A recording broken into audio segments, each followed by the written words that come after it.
Babylon's Fall dropped to just one concurrent player on PC this week. Good. It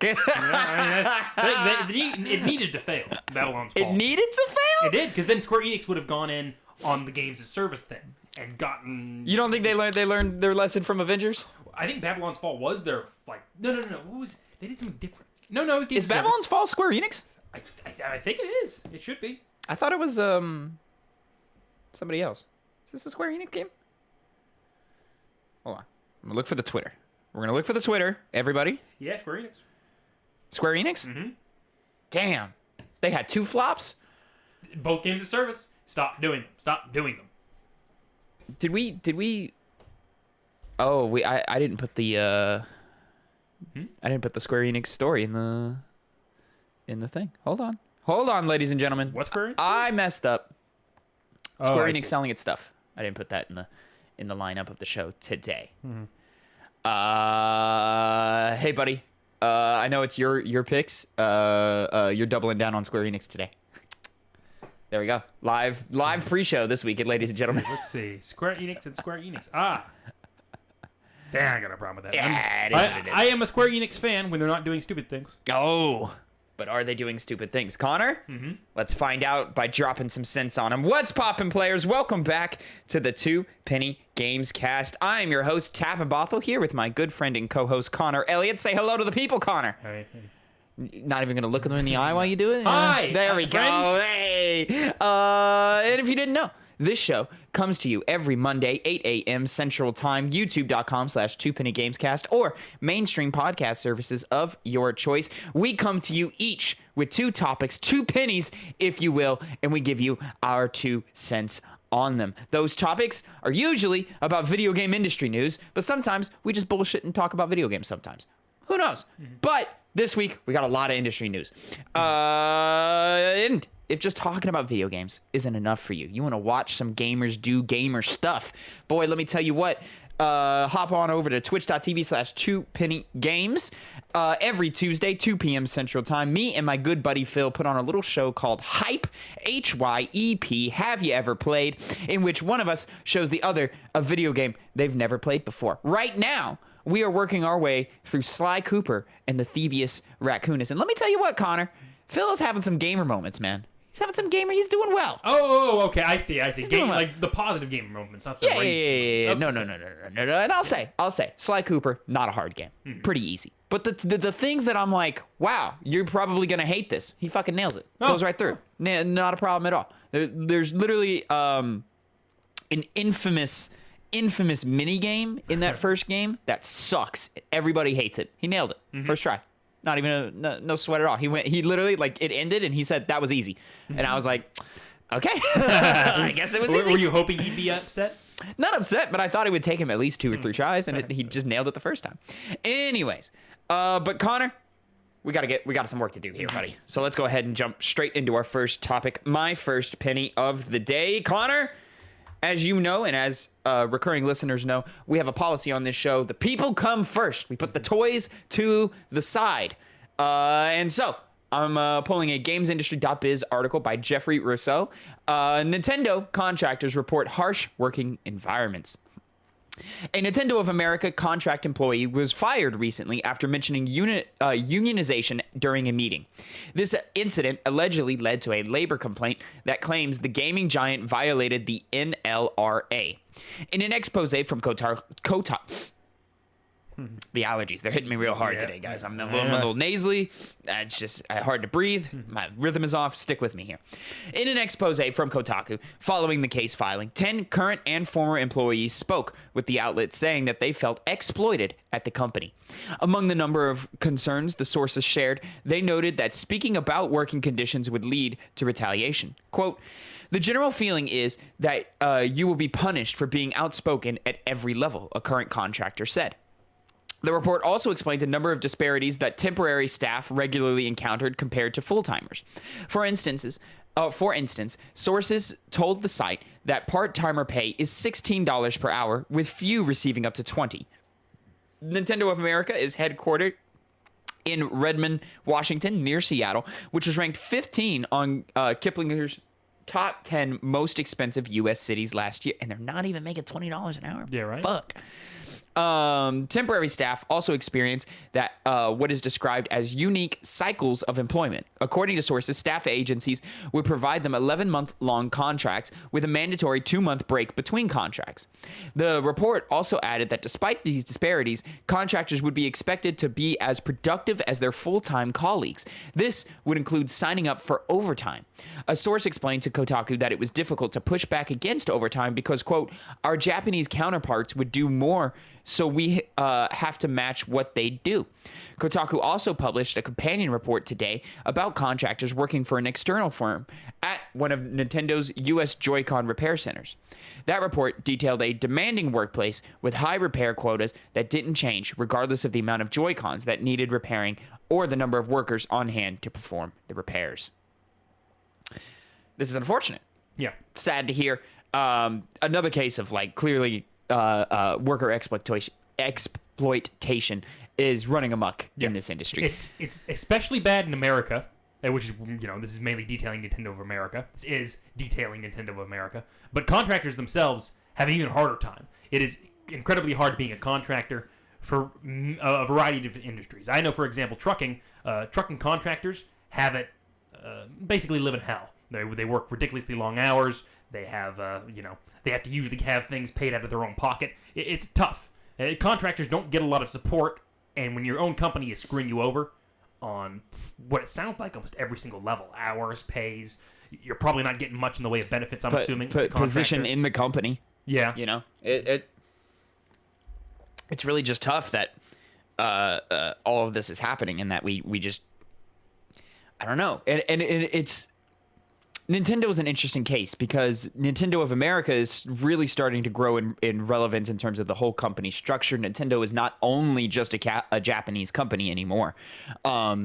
It's pretty equal 50-50. I saw a quote from Reggie Fils-Aimé saying, "This is not the Nintendo he left." I don't believe that. Mm-hmm. Reggie, I'm sorry, you're an executive, or you were an executive. You weren't on the ground level. Mm-hmm. You weren't hearing these complaints. And, if the workers feel like they need to be or feel like they're being silenced from their by their day-to-day management, who are they to talk to you? Mm-hmm. Yeah. It's really just unfortunate. And I really hope we as an industry can find a way to do better. There is an interesting thing where they say, hey man, we feel like we can't speak out because the Japanese counterparts are, out there working really hard. And though that might be true, but it's well documented that I overdid it now. I'm sorry. I'm trying to fix Connor's little thing because he started slouching in our pre-show. There we go. You fucking asshole. Anyways, where was I? The Japanese work themselves to death. Mm-hmm. It's a big issue over there. And yeah. Holding yourself up to that standard, it just isn't going to cut it. You shouldn't be comparing yourself to a bad work culture. You should be doing better. And obviously, they don't have no interest in doing that because the bottom line would be hurt if they weren't up to snuff with their Japanese counterparts, which is the reason why one of the reasons why they're being so demanding of all these contractors. It's a ridiculous situation that has an easy fix, but they're obviously not willing to do that because they fire anybody that has a simple fix. I don't want to call it easy, but it's a simple fix that you should do. Mm-hmm. Yeah. I'm very disappointed to hear this coming out of Nintendo. Mm-hmm. Anyways, my thing is different now because I switched the stories on the fly here. So now I've got to figure out a better way to transition here. But Connor, we move on to our second topic of the day. Your first penny. Embracer Group enters agreement to acquire Eidos, Crystal Dynamics, and Square Enix Montreal for $300 million. This is the IGN report from Adam Bankhurst. Embracer Group has entered into an agreement to acquire Crystal Dynamics, Eidos Montreal, Square Enix Montreal, and a catalog of IPs, including Tomb Raider, Deus Ex, Thief, Legacy of Kain, and more than 50 back catalog games from Square Enix Holdings for $300 million. Embracer shared the news in a press release saying this acquisition includes roughly 1,100 employees across 3 studios and 8 global locations. The deal, if it goes through, is expected to close during QT of Embracer's financial year 2022-2023. Quote, "We are thrilled to welcome these studios into the Embracer Group. We recognize the fantastic IP, world-class creative talent, and track record of excellence that have been demonstrated time and again over the past decades. It has been a great pleasure meeting the leadership teams and discussing future plans for how they realize their ambitions and become a great part of Embracer," says Lars Winchfors, co-founder and group CEO, Embracer Group. Quote, "Embracer is the best kept secret in gaming, a massive decentralized collection of entrepreneurs whom we are thrilled to become a part of today. It is the perfect fit for our ambitions, make high quality games with great people sustainably, and grow our existing franchises to their best versions ever. Embracer allows us to forge new partnerships across all media to maximize our franchise's potential and live our dreams of making extraordinary entertainment," says Phil Rogers, Square Enix America and Europe CEO. Once this deal goes through, Embracer will have more than 14,000 employees, 10,000 game developers, and 124 internal studios. It also confirmed it has more than 230 games in development at those studios, and more than 30 are AAA titles. This comes shortly after Crystal Dynamics announced it was developing a brand new Tomb Raider game on Unreal Engine 5. No further details were given, but the team did say it was planning to push the envelope of fidelity. Embracer is no stranger to acquisitions, as it has been undergoing a rapid expansion over the past few years. Some of the other companies it has acquired / owns are Dark Horse Comics, 3D Realms, Ghost Ship Games, Gearbox, THQ Nordic, Saber Interactive, Koch Media, and many more. This is a move I would never have predicted, mainly because I've before now never known who Embracer Group is. Did you know anything about them? Obviously, I've heard things about Embracer Group. I believe we've covered one of their acquisitions before on this show. They are. This is a very uninteresting acquisition for me, mainly because Embracer doesn't really put out their games. Like it's a lot of just like, hey, we're announcing a new thing, we put it out, or we're putting this out, and you go, oh, okay, cool, whatever. From their sure, you can look at Gearbox and be like, oh, well, Borderlands, Tiny Tina's Wonderlands just came out. That was obviously that Gearbox is a more recent acquisition for them. In between Borderlands 3 and Tiny Tina's Wonderlands, but Tiny Tina obviously was in development before that acquisition, and was put out after it, but clearly was going to happen anyway. So from there, who knows? But they're also like they put out SpongeBob SquarePants, Battle for Bikini Bottom Rehydrated. What a name! What is it called? Kingdoms of Amalur remaster, remake, whatever that was. Alamar. Okay. And then, just a couple of other smaller things that like you just kind of look at and it's just not very exciting. THQ Nordic very specifically has announced fucking like 30 games, and has put none of them out. So like we're all just kind of sitting here going, oh, okay, what does this mean for these dev studios? I don't know. Hopefully something good. Specifically, I think of Crystal Dynamics and Eidos Montreal, where they just had a run of just catching some L's after L after L after L. Eidos Montreal never really got it the recognition they deserve for the Deus Ex games.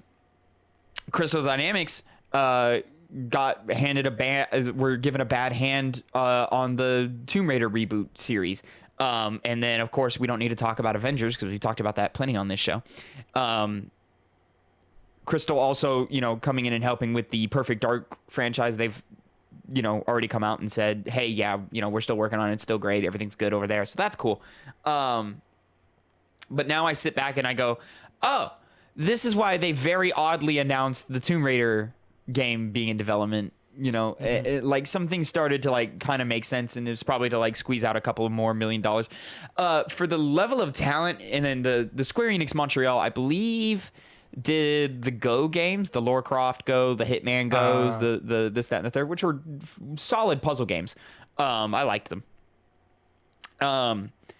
And then, $300 million for Tomb Raider, Deus Ex, Thief, Legacy of Kain, and Crystal Dynamics, Eidos Montreal. Like, that seems a little lowballing it to me. Mm-hmm. Like, Square Enix really didn't, like, try that hard to get a big paycheck from that?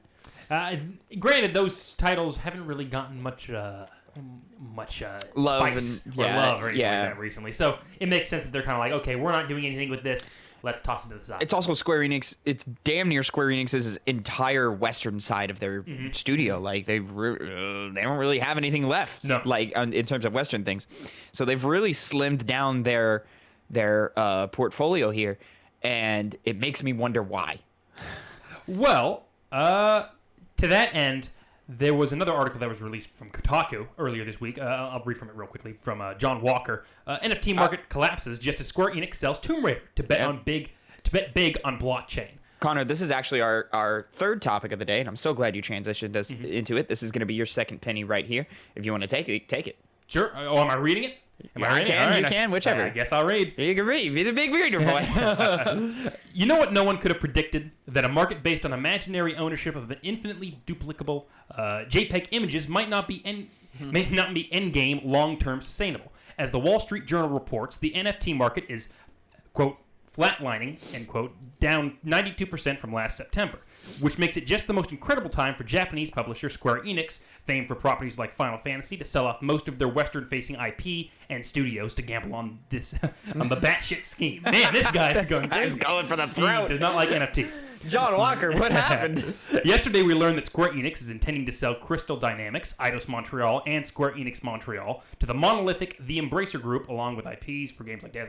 We just talked about this. Yeah. Because to quote Squeenix, that's weird. The transaction enables the launch of new businesses by moving forward with investments in fields including blockchain, AI, and the cloud, end quote. Which to say, its previously unannounced desire to milk the NFT/blockchain market. NFTs feel like the most extraordinarily precise emblem of the 2020s. It's all a glaringly obvious pile of bullshit. There's a lot of. This is not maybe the most objective piece that's ever been written before. It's all a glaringly obvious pile of bullshit. Companies are literally selling a line of code on what they call a blockchain. You know, I don't think we need to read. We get the news here is that the NFT market is flatlining. Mm-hmm. Here we go. This is partly due to the rising interest rates that are strangling the poorest, but in turn is causing the richest to be far less risky in their speculation. And you can't get much more speculative than betting on mass delusion of JPEG ownership. That's a delusion that's been breaking for a lot of people of late who've discovered the promises of NFTs would somehow gain value over time isn't vaguely true. We recently reported on Sine Estavi's attempt to sell the NFT of Jack Dorsey's first tweet, for which he paid $2.9 million, expecting to see bids of $50 million, and received nothing higher of $3,600. He since had a bid of just shy of $14,000, or less than 0.5% of what he paid for a year ago. So the NFT thing it's flatlining. It's not working. It's a flop. Social media hasn't been kind to it. Normal people are not open to it. Most people couldn't even tell you exactly what all of that does. It's too confusing to even it's too confusing of a market to even really describe. If you can't water it down and give an elevator pitch of a product, your product will fail. Mm-hmm. And NFTs are exactly that. I saw a really funny meme. Did I send it in the group chat? I don't think I did. I'm looking around here. No, I don't think I did.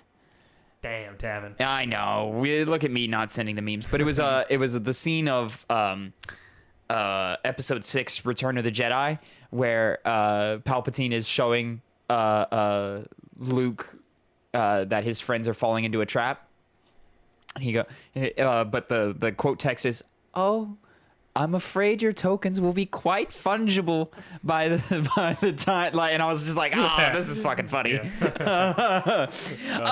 So yeah, the reason this is important, and the reason that we're bringing this up here is that, with the back to back of hey, this market's flopping, and Square Enix is selling off their Western side, slimming down their portfolio to focus on NFT and blockchain stuff. Yo, that's a failed business model. Which probably means Square Enix as a whole is getting queued up for acquisition themselves. Mm-hmm. Square Enix being Japanese, you would assume Sony, and Sony clearly looking for big acquisitions to compete with what Microsoft has been doing for the last year and a half. Even longer if you really want to think about it. I think, yeah. And then you look at their relationship with Sony and PlayStation as is. The last 3 Final Fantasy games have been PlayStation exclusive, including Final Fantasy 16, which is yet to come out, but it will be. And then Kingdom Hearts having a PlayStation history typically. I know it's on every platform now, but usually it was on every platform. And then, it's just there's too many boxes checked to not like kind of jump to conclusions and be like this. And we've been hearing rumors about this since the Activision Blizzard acquisition of like, all right, well, Sony's probably looking for some big fish. Square Enix seems like a good fish to fry here. Yeah. Well, they just got rid of a bunch of their Western IPs. Yeah, so which is unfortunate because I would have much rather seen games like Tomb Raider fall into the first-party system of PlayStation Studios with their legacy of third-person action adventure games. But clearly that's not going to happen anymore. And it was always such a shame that Tomb Raider, the Rise of the Tomb Raider, was an Xbox exclusive for a year because, man, that game would have done numbers on PlayStation. Yeah. That's where the audience was. Mm-hmm. It was a surprising move, especially because the first one was on everything. On PlayStation. And it was like they just took it off. They just took it off for a year. And then, it eventually, but when it did eventually come back around, nobody cared anymore. The game was old. So it was really unfortunate that that's happened. And man, it just kind of sucks that this is where we're at right now, Yeah. But I guess we can hope for the best. Hopefully, Crystal Dynamics, Eidos Montreal, Square Enix Montreal, which I assume is going to get a name change here soon. I can imagine. I don't know, THQ Montreal or something like that. Hopefully they find some success with their new home, and hopefully we're not seeing the first step in the end of these dev studios because there's quite a bit of talent over there. And then I don't know, would a Square Enix acquisition even excite you? I don't want them to be bought by somebody else, to be honest. I don't see the need for it because I like certain companies being bought up by bigger ones. Like for example, Microsoft buying Activision Blizzard. I was a fan of that overall. But the back of my thought is always, okay, at one point are a few companies going to own too much of the industry? And Square Enix just doesn't seem like it needs to. Like, obviously, they've had some flops. They've made bad business decisions. Mm-hmm. Perfect example right here. Yeah. But even despite that, I feel like them going to someone else is just kind of indicative of a trend that doesn't need to be as big as it's getting. Yeah, I just think the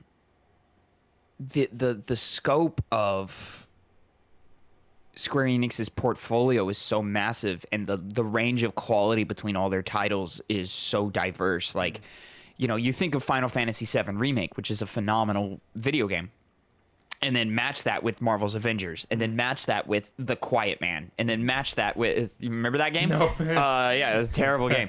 And then, and then you look at like Guardians of the Galaxy, and you're literally like, it's the entire spectrum of quality in video games, and it's all under Square Enix's thing. Mm-hmm. So maybe like this sizing down, and then maybe, coming into the fold of a PlayStation Studios or something, maybe that can, bring some, in it, like Final Fantasy Origins Stranger of Paradise. People like the gameplay, but overall, it's not like the best game ever made. Mm-hmm. Maybe this type of line of thought and line of reasoning can bring us to a world where Square Enix games mean something again in like a much more meaningful way other than just Final Fantasy. Mm-hmm. You know what I mean? But I don't know. Who knows? Especially now. It's really hard to tell. And like you, I'm also very nervous of this industry just being diluted down to 3 or 4 companies. Mm-hmm. I don't know. I'm ready for this acquisition war, Cold War that we're in to end. Yeah. And ultimately, it's going to be up to Square Enix because I think they could go on for their own, go on continuing by themselves, but they've made why pare down though? Mm-hmm. Like why would they just sell off their entire Western branch if they weren't looking to sell the rest? Like this is not half your company, because the Japanese side has always been bigger than the Western side, and arguably more successful. But like that's a massive chunk of your studios there that you just fucking like kind of threw away. And it's not like there wasn't talent or they weren't profitable. You know, I think of when they had their hands on IO Interactive with the Hitman series and stuff, and they just let them go. Like they were like, nah, we're cool. Y'all have fun. Like it was just literally like they just released them. Yeah. So I don't know, man. This is a bunch of strange calls, and I only see it going one way from here. Connor. The final penny. The final penny. Today. I forgot to take a time code for your second penny, but that's fine. Or did I? No, I did. Okay, great. Good job, Tavin. Pat on the back for you right there. Connor, Fortnite is back on the iPhone. Yeah, it's surprisingly. I didn't expect to see this headline. Get this little ad out of the way. It's a fucking Washington Post. All right. So we're pulling a Washington Post article by Teddy Aminabar. Excuse me for mispronouncing that. Fortnite is back on the iPhone thanks to Microsoft. It's once again possible to play Fortnite on your iPhone. On Thursday, Microsoft announced the popular Battle Royale is now free to play on mobile browsers through Xbox's cloud gaming service, which allows players to stream games straight to their devices. Microsoft's partnership with Fortnite maker Epic Games avoids Apple's App Store, which removed Fortnite in 2020 after Epic allowed players to pay them directly, circumventing Apple's 30% commission on all in-app purchases. Epic ended up suing Apple over the commission over the tech giant's business model, and the suit became a landmark case over how people pay for services on their phone. Last year, a federal judge ruled that Apple must allow app developers to steer customers to alternative payment processing services, but decided that Epic failed to prove Apple is a monopolist. You all know what Fortnite is. We don't need to. So really, through Xbox Cloud streaming, you can play Fortnite on your iPhone again. Yep. How excited are you, Connor, to play Fortnite on your iPhone, buddy? Oh, ecstatic. You know, I remember this story, the original story of, you know, Apple being taken to court. Yeah. It was one big thing. We thought it would be big. We thought it would have some, you know, major implication. It didn't. I think it helped. It helped, sure. Yeah. But it wasn't as big as it was, you know. It had the potential to really shake up the market in terms of mobile gaming, and it didn't really, but like it did allow alternative motives. But like, are people really looking for alternative modes of payment on their iPhone? You know, with stuff like this, are they even really looking to pay for anything on their iPhone? I don't know. Yeah. But this is the most interesting to me because this is a huge win for Microsoft. One, because it's Fortnite. So, you know, they're going to be making a chunk of change. Fortnite, I believe, had like 100 million players on iOS when it left the ecosystem. Yo, if Xbox can get even 2 million of that player base to jump into their cloud streaming service, that's a big win. Yeah. You know? And do you think people will go back to it? It's been a while since it's gotten taken off. Oh, I'm sure there's a bunch of kids out there with iPhones that just want to play some Fortnite. You know, so I'm absolutely sure they're gonna install whatever Microsoft app they need to, or go to whatever browser page they need to, and they're gonna play themselves some Fortnite on mobile. You know, and they're gonna have a good ass time. But I think this is also a big win because it being one of the biggest games of all time, one of the most important games in the moment. And, you know, really capturing the attention of the younger generations in the way that it has, much like how Minecraft did for us. I think undeniably, and the fact that it's all within Xbox's cloud streaming, undeniably, this is a huge win for tech. As well. Microsoft has firmly established, in my mind, as the leaders in cloud streaming when it comes to video games, and it's just a matter of getting that latency down, that last 15% of getting into people's homes. That, you know, the idea of hardware is just going to go away. Like, you're going to buy a controller, you're going to load up your app on whatever television or whatever screen you have, and that's just what the future is going to be. And it's the most exciting because Xbox, along with Xbox Game Pass, along with all of their other consumer-friendly practices, the consumer has nothing to lose here. It's nothing but wins. And with the rise of streaming services and so forth, there's going to be an innate flow of income constantly rolling in at all times, to where it's just like, of course you still have to do your business in a smart way, but like, you can just imagine like the quality of titles we're going to get at the rate we're going to get them is going to be super solid, and it'll just be a world of like, what do I want to play today? This, this is what I want to try, or and no downloads, no going to the store to buy it, no shifting through Xbox Game Pass or whatever to like, hopefully they have this title. It'll just be there. And it's just a moment to mark. Like, I don't think this specific move is gonna like, create ripple effects, but this is just a big moment in the sense of like, mark it down, like bookmark it. Like this is the moment where Microsoft said, hey, we're doing this. This is what we're shooting for in the next 5 to 10.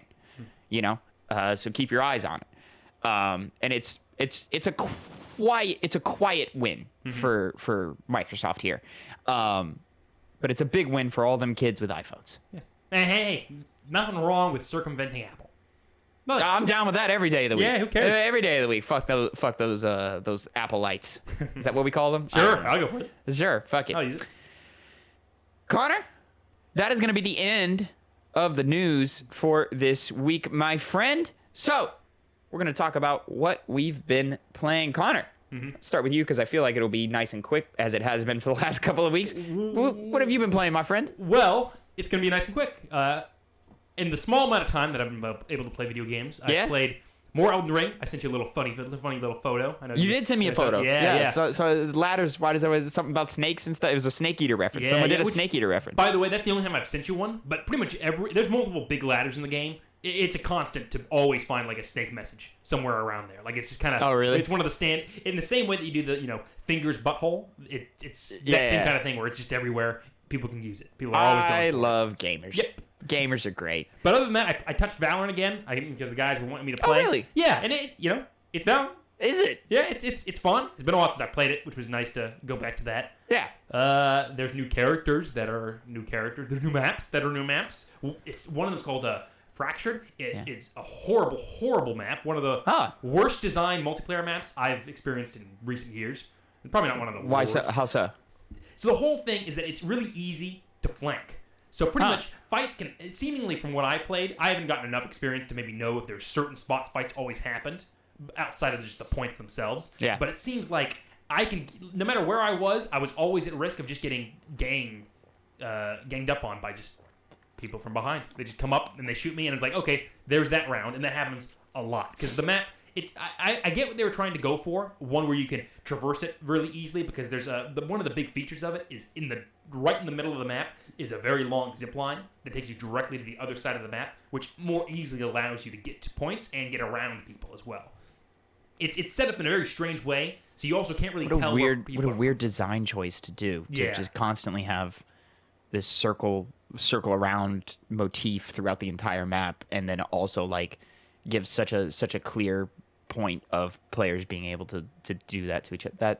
It's literally it's one where I've seen some posts.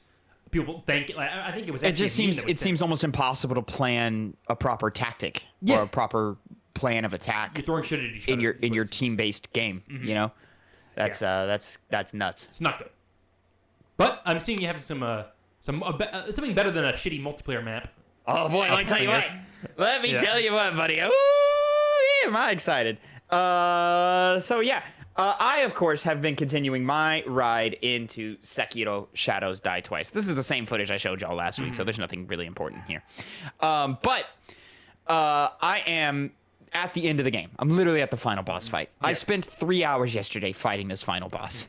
And let me tell you what, not to stunt on myself and not to be like, haha, big things, whatever, but I'm looking on, I remember when Sekiro hit the timeline, back in the day, back in the 2019s, in the in the golden age, you know, the what do they call it? The happy times before the dark days, the good old days, before the empire. Anyways, I remember big things like the guardian ape already spoiled for me. I knew it was happening. I knew it was going to happen. So then, not a big deal.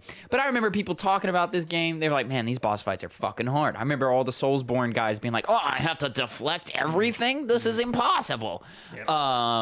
And then you know, I remember people saying, yo, man, that boss took me like 2 hours. This boss took me like 50 tries. I died 100 times to this boss. Yada, yada, yada, yada. Let me tell you what. Very rarely, if ever, I've had double-digit attempts on these boss fights, man. I'm fucking smoking these bosses. Fucking left and right. Guardian Ape did it 4 tries. When they throw the 2 apes at you, 7 tries. Easy money. You know? You had a harder time with that one? Yeah, just because they're big. Yeah. the apes are big and they take up a lot of space, and you don't move as fast as you want to sometimes. And you know, it just took a while. Also, I was disappointed with the 2 apes. If you just kill the first one, the other one just gives up. I was ready for a very long fight, and the second one just gave up, and I was just kind of like, oh, okay. Yeah. I'm like, all right, I guess, sure. You would ask me before stream, like, what were some bosses that really gave you trouble? And I was sitting there, I was like, the Genichiro fight in the middle of the game, that one was pretty tough. That one, you know, I talked about, you know, it took me 2 days, but one of those days I didn't really try that hard. You know, that probably took me about 15 attempts, somewhere around there, give or take. Lady Butterfly here probably took me in the realm of 7 tries, but it felt like 10 plus because of the long break in between her 2 phases. But like other than that, like fighting the owl, I don't know, 4 or 5 tries. You know, like really wasn't that hard. Like a lot of these boss fights, like really weren't that hard. The corrupted monk, the first time 2 tries, second time 4 tries. Like it just really hasn't been that difficult for me. You know, just saying. No, you're just amazing. Until I got to that 3rd act, and the game turns it up to 11, 11,000. You know, they just like I think overall, like I would describe the difficulty of this game at like an 8. 8 out of, like, it's not the most difficult game in the world, but it's not afraid to kick your ass if you're not, you know, being patient or, you know, focused, or, you know, if you're just fucking around. But at the same time, this 3rd act, boy, oh boy, they should start throwing fucking everything at you. And you're just fucking pain in the ass after pain in the ass. I tripped and fell and stumbled my way into the demon of hatred. Boy, that guy's a fucking asshole. Spoilers don't matter. You know who he is, right? The demon of hatred? Yeah. I have no idea. Oh, you don't? No. Oh, he's the arm crafting guy. The arm crafting? The sculptor. Oh! Yeah. I was wondering where the sculptor went, because he's gone. Yeah. He has his own little backstory stuff going on. Oh, really? That's the sculptor? Yeah. What the fuck happened to him? Oh, he's filled with hatred. Oh. You might tell me. Yeah, I don't give a shit. There are multiple endings to this game. Yeah. One of them, you become a demon. Oh, fuck. Because, like, in that world... Is that, like, the bad ending? Yeah, it's the worst ending. Because when you become a demon, that's really bad. Like, demons in this world are, like, really deadly and destructive and dangerous and horrible. And they're always people that turn into it. And the whole thing is, like, depending on what choices you make, your character becomes evil and, you know, corrupted. What is the mechanic that the multiple endings centralize themselves around? It's been so long, but it's actually kind of weird stuff because I'm sitting here and I'm playing, and I'm having such a hard time with the final boss. The final boss is whooping my ass. Yeah. Like genuinely, like it is the hardest boss in the game to me, other than maybe the Demon of Hatred, because the Demon of Hatred was so hard that I couldn't even get past its first phase consistently. I'm now consistently getting to the final boss's 3rd phase, and I've been to his final phase once. But the final phase, like, I saw it and I was like, recognizing the attack patterns. He starts using lightning attacks, which are super easy to deflect for me. It's just a matter of learning of when they're coming. And And so I'm not really worried about that final phase. It's just getting to that final phase that is going to be consistently the hard issue here. I hate whenever Genichiro hits me at some point. It does some damage because I was always like, oh my god, this next part's gonna be harder now. Just slightly so. Yeah. It's just like, fuck, man, I lost a gourd to Genichiro, so now Ishin's gonna whoop my ass, you know? If I die to Genichiro, I just reset. I don't even resurrect myself. There's no point. I'm like, fuck this. No. Even if I have extra resurrection points, I'm like, no, I'm not gonna waste it here. Yeah. Where was I going with that? Ishin's really hard, giving me trouble. I've lost my train of thought. The multiple endings. So Ishin was giving me so much trouble that I paused. Like, I took a pause and I took a break, which is why I spent all day yesterday fighting him, because I took a 2-hour break to go explore the world and do a couple other things. I found the dragon mask, which allows you to spend level up points to directly into your attack power. I didn't spend the time grinding up level up points so that I could get that attack power upgrade. I was just like, oh cool, I have this now. Did a couple of side things, killed the giant carp, fed it some bait, and it died. I can't find its body, but I can't remember where it is. I have no idea. Still have not defeated any of those headless or the purple things, whatever, that inflict terror. Haven't killed a single one of those, and from what I'm gathering online, it doesn't seem like I need to, because they don't give you the prayer beads for the necklaces or for your health or whatever, and they don't seem to give you attack power. So I guess they just give you really cool items, which aren't very necessary in this game. Literally, I never used a single sugar, which increases your attack power or your your damage resistance or your posture resistance. I didn't start using any of them until this final boss, where now I'm using them for damage up, just to get that posture up faster with Ishin, because it's hard to hit him. So it's hard to, there's that balance we talked about last week where the lower his health bar is, the easier it is to get their posture up. It's so hard to hit Ishin that I'm just constantly having to focus on just getting that posture. So I just want that damage up just so it goes up faster. Et cetera, et cetera. I have 32 candies. I think I'm in the 20s now. I'm in the lower 20s now of them. I'm very scared of if I run out. What else did I do?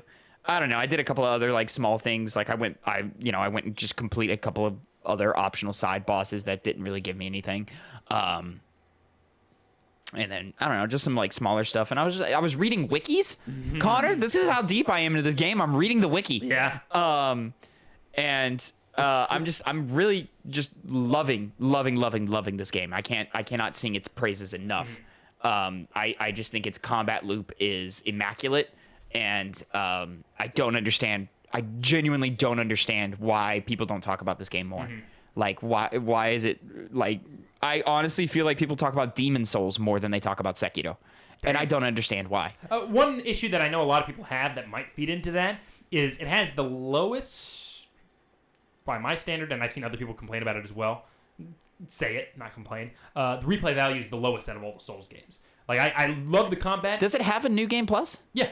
Oh, okay. Yeah, I was gonna do more of the ending, because I think there's 3 endings, and I was gonna do more, but I got through it very quick the second time around. But I was like, I don't want to play this anymore. Maybe that was because I just finished it 2 weeks before, and then I jumped back into it, and I was not tired of it yet. Itching to replay boss fights. I'm itching to go back to those fights that took me a little long. I want to go back to Lady Butterfly and just fucking crush her. In that case, I won't spoil anything, but depending on the endings you do, depending on whatever the middle ending is probably what I'm getting. Yeah, it's what I got. I wanted to get the good ending, but I've not been paying attention, so I've just been kind of exploring and progressing in my own way. So there were a lot of systems and subsystems that I didn't fully understand. I didn't understand that hey, you want to go back to home base as much as possible and talk to your people and listen to your people. And I understand giving your side character Sake is obviously, it opens up more dialogue, but it's clearly meant to be something more. And I didn't realize that until it was way too late. I also didn't realize the state of the world would change so much as you progress through the game. Really does. There's a lot of options for me that are just locked off now, and I can't do it. When we finished up recording last week, you watched me play for a little bit, and you were like, "Hey, the dude with the red mask, the big nose, who's all about the rats, that's Lord Ishin. And I'm like, I don't think that's Lord Ishin. I'm pretty sure this dude forgot. No, I went back to his room. Yeah, no, he's got the red mask and the thing hanging up on the wall. And I was just like, oh, Connor was right. You never even knew. He's totally right. He's a sly fox. He's a sly guy, that guy. But I will tell you, the final boss is different in the bad ending. You're actually going to fight different bosses. Oh. I think 3 different ones. So, enjoy Interesting. that. Okay. Huh. Yeah. But I don't want to do... I've never done that myself because I don't want to do the bad ending. I don't want to be mean. I also feel like the character, like the player character has a character in this game. Like it's not like much of one. Like he's still kind of an avatar, but like feels like more of a character than any of the player characters in any of the other Soulsborne games. Like why I just don't understand why people didn't attach themselves to this one as much. Yeah, I mean, besides the replay value stuff, I think because when people talk about, like, this is the least Souls game they've ever made, or out of all the new difficult ones. So yeah, I'm assuming that also factors into it a lot. Also, as hard as the bosses were, from when I was playing it, not as many of them were as memorable. You know, I'm kind of having that same problem with Elden Ring, where the bosses aren't as memorable as past games have been. Sekiro was kind of the same way. Sekiro has memorable bosses. Don't get me wrong, like Ishin. Never forgot him. No one ever forgot him. No, you don't forget Ishin. No. You don't forget the Guardian Ape. Demon of Hate. No, you know, before the podcast, I said, "Oh, Rin of the Water," and you went, "Who?" Yeah, I remember. It was like, "Oh, it's a side boss, the little side guy, side girl." So you know, and even some of them, I'm struggling to like the dude on the horse. I don't know. There's a dude. I am. And you. I'm like, I don't fucking know who you are anymore, bro. Also crushed in my second try, so yeah, fuck I was there. Suck it.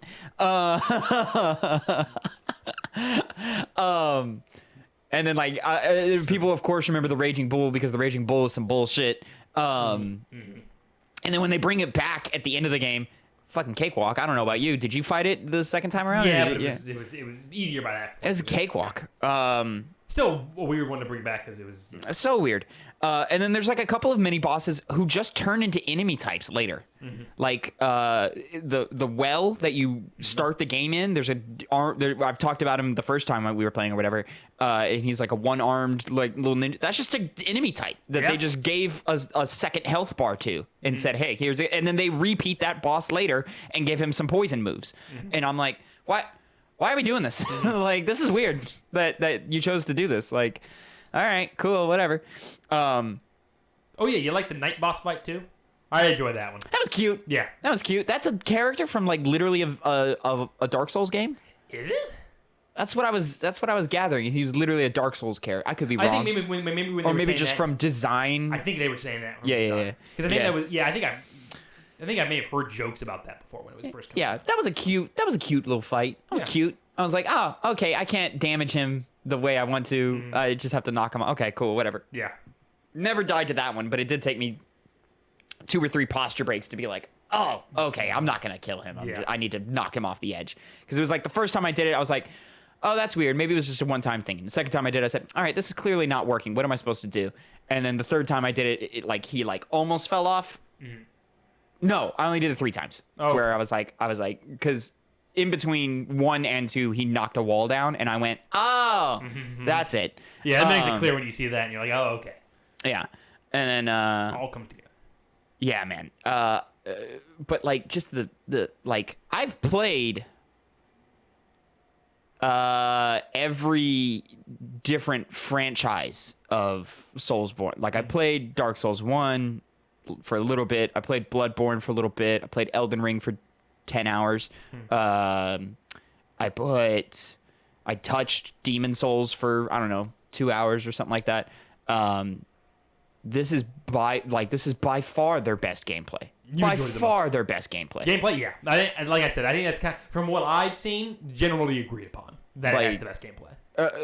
I don't understand because movement feels pretty damn good in this game. Some of the platforming doesn't feel perfect, but movement on the battlefield and you know when you're in these dueling segments with bosses, it feels really good to move around and you feel very in control, which is something I didn't always feel when playing these other Soulsborne games. And just the like the combat and the parry system and the way the subsystems all interact with each other and how they're all kind of like, they're not all necessary, but like if you're having a hard time, there is something else you can lean on to give yourself the edge, you know? I think it's really funny because I've mostly just been basing most of my gameplay just on swordplay.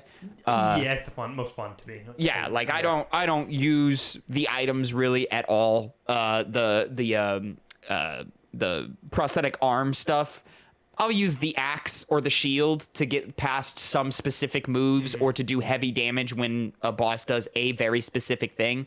But other than that, like, I'm really not touching it. Like, I didn't use the shuriken thrower for 10 hours, and I forgot that there's a really good move of throwing the shuriken and then attacking to zip your way across the battlefield. I forgot about that move. I just forgot about it. Yeah. The flame vent, kind of useless. Like, certain enemies it's good against, but there's enemies that you cannot kill, so you just set them on fire and then kill them and then they're gone. So like, and I'm like, all right, cool, but I never used the flame vent for a single boss. yeah. No boss, to my knowledge, uses that. You know, and then there's a couple of other cute little things that I'm like, oh, okay, yeah, that's a cute little like attachment that I could see myself using, but then I never used it. Like, because I'll be honest, like if you just get your parries up, every boss is a cakewalk. Like every single one of them. And yeah, I don't know if this game came out this year, it would still be my game of the year. It would. Yeah, this so far, like this exact game, if it came out this year instead of the 4 years ago that it did come out, it would be my game of the year right now. This game is phenomenal. What was your game of the year before then? For this year, what's the best game you played so far? Sifu. Sifu, that's what it was. Yeah. Yeah. Just mainly because Forbidden West kind of didn't click for me, you know. Yeah. So hasn't clicked as much as the other one did, the first one. It always had that air of mystery about it. It was because it was so new and it was cool ideas, really fresh, but now it's just more of the same. And I'm sitting here and I'm like, I needed more than more of the same. Yeah. Especially a more unique world. It feels kind of, I know we're getting off track, but. Oh, that's fine. Yeah, we can just talk about it at this point. Just kind of samey. But the world itself isn't made all that well in the first place, so once you've gotten used to the first game, you go in and all these characters and political aspects and factions, and you're like, I don't care. Yeah. Like, I don't care. And what's funny is like, there is enough. I don't think there's like a super deep story to this game or super interesting characters personally, where I'm like, oh wow, I really want to see how this like the owl is a character you thought was dead and came back, and I was like, oh, that's right. Yeah, no, I did see you in that flashback. Oh, okay. And like everyone is like, whoa, I didn't know you were alive still. And he goes, yeah, that's by design. And I was like, okay, cool. Are we gonna fight? Because you're a big dude and it looks like you're about to fight me. And then we fought, and I was like, all right, cool. And I fucking whooped his ass. It's hilarious. It's hilarious seeing myself use the shuriken thrower so much. But this boss is very important to use. It's a little more important here, but like That's how you get off the tightrope. It's just really fun. Look at me using snap seeds and shit. Like I didn't even use the snap seeds when I actually fought her, like, and beat her. I wish they did more with the Mortal Blade. You know, it being confined to a couple of moves and then a couple of preset animations for very specific enemies. I'm like, okay. I kind of wish like it was something I could equip like and switch to, and you know, it would up my damage significantly, and maybe I could cut through a couple of blocked moves or something. But like the longer I held it, the more it started sucking away at my health or something. Or if I died holding it, I couldn't resurrect myself or something like that. You know. Some other thing to make it more of an item that can be used. Which I guess that's more of like the Dark Souls type stuff, game design, Bloodborne game design, where like, oh, here's a different weapon. You know, they can't even let you customize his looks. The wolf looks in this game, so it is you're getting what you know. The tool customization is what you're getting to be able to like change up gameplay. That's the only thing you can really do differently. There's no builds in this game. It's an action adventure game rather than an RPG. But for sure. You know, it's quite literally like, yeah, sure, you've got the upgrade trees. Yeah, sure, you're unlocking different moves and movesets and stuff, but you really don't need most of them. Yeah. You know, you can get past with just attacking your regular moves, and you don't need to use the combat arts. You don't need to use the ninjutsus. By the way, you had watched me play right after I got my first ninjutsu, which is you kill an enemy, from behind, and that allows you to use like a special power. Yeah. There's 3 of them in the game, it's the first one you get is like basically like you just create a blood smoke screen, where like a smoke bomb of blood goes off, and you get to re-enter stealth. The second one is a puppeteering one where you kill them and then take them over, and now they're like a little AI buddy for you, which is used in kind of creative ways in the world. And then the third one, I believe, it just lets you draw the mortal blade. Yeah, it isn't like a slash. It does something. I don't know. I've never used it because I was just like, I don't need to. The puppeteering one is overpowered. That's what I always use. I always like the animation where he like digs in their brain. Yeah, you just go and you're in there. And it's used in a fun little like environmental puzzle way where like the giant snake is blocking your way, so you use a nearby monkey to distract the snake to move forward. And I'm like, all right, that's kind of cute, that they did that. I think I'm trying to think of what my favorite boss in the game has been so far. I thoroughly enjoyed the Guardian Ape. Genichiro? Genichiro the first time was really, really Cool dope. boss. Yeah, especially the Way of Tomoe part. I like that one a lot. Flashy lightning. Yeah. When he starts doing that.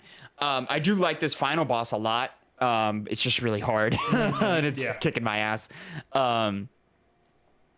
And he's so aggressive. Why are you so aggressive, sir? And the way I do like the way he moves, because he is built up in the lore of the game of like this like really incredible sword master and stuff. And just the way he attacks you, it feels so nonchalant. Like of him just, no, that was cute that you thought that would work. No. And then like as the fight progresses, he starts getting a little more desperate. Like his attacks start hitting a little harder. He's a little rougher in his attack patterns. Like the sort of the arc Ishin goes through in game design through his fight is really cool. Like, when he pulls the spear out, he starts doing like really long sweeping attack. There's a move. There's no way you remember. There's a move where he like charges up the second mortal blade. I guess that's what it's called.